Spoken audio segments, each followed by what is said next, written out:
Today is bird bath day. I've been wanting to do this for a while. My buddy owns a body shop here in town and they're closed for 5 days. So I got the bird in its temporary birdhouse. I did not have more than a couple inches on each side. So I've been going through and buffing this today. I used to own an auto detail shop when I was younger, so I'm pretty particular. So I take off everything. I'm just getting ready to put these back on, but I even buff out all the chrome, take it off. Now, my bus was repainted in 2009, so you can see the color difference back behind it. So I've got the locks off, got all the covers off. I did experiment, and I'm glad I did. I took the goat rails off, and the reason I took the goat rails off is because the screws that were on the goat rails looked terrible. So I was going to replace them and am replacing them with stainless steel.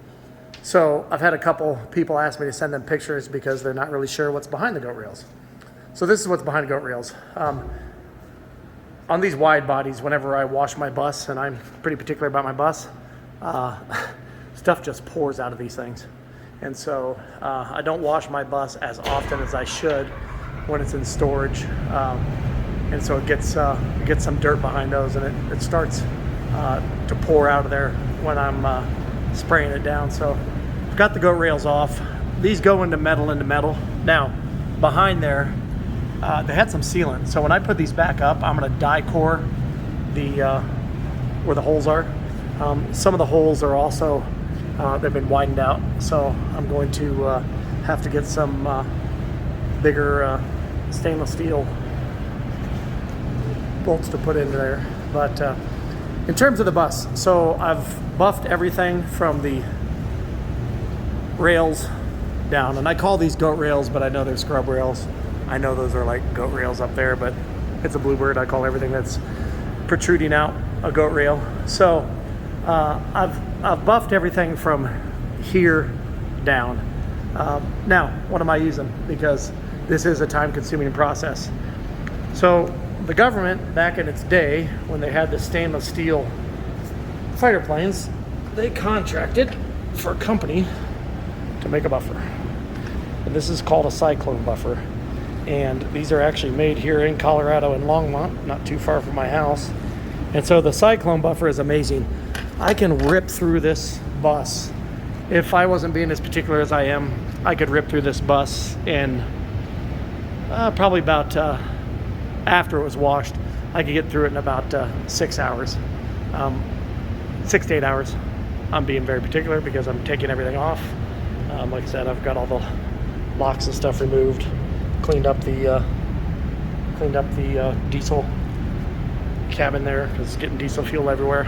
But it is super fast to do this, and so I'm using a 3-in-1 cleaner that my buddy at the body shop got for me, and it seems to be working. I am going to go back afterwards and I'm going to hand wax the whole thing. Again, I'm pretty particular. So you can see it gets this bus like a mirror. Again, this is a 95. It's pretty much spent time all over the place. It's been in Florida. It's been on the East Coast. It's been in the Midwest, and now it resides in Colorado. I'm sure you guys have followed it, but I've been completely redoing this bus over the last year and a half. So it's turning out good. The other thing I did is I was having problems with these rear latches on my bus. So I bought all brand new ones that are going on.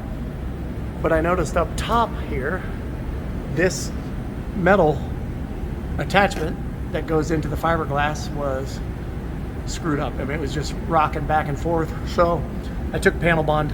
We panel bonded that in yesterday, and wow, it's sturdy as can be. So I'll go through and get the latches done. Of course, I already have the new taillights on there, but it's coming along good. I put in my custom engine support for keeping it open. Push broom. Cost me about 15 bucks. A lot cheaper than that shock on the other side that I can't find. So if any of you know where to find that shock that's affordable, let me know. Obviously a little bit of sarcasm there. The other thing I'm getting ready to do is I'm replacing all of these lights, and I'm going to replace all of these lights with two-way lights, and I'm adding 2 more So they will go down the side of the bus with 4 in total. So there'll be running lights because this bus is dark going down the road. These are turn signals only. So I'll have running lights, and they will also be turn signals. So I'll have 4 lights down the side. And when I turn on my turn signal, all 4 of them will come on. It drives me crazy that this is so dark.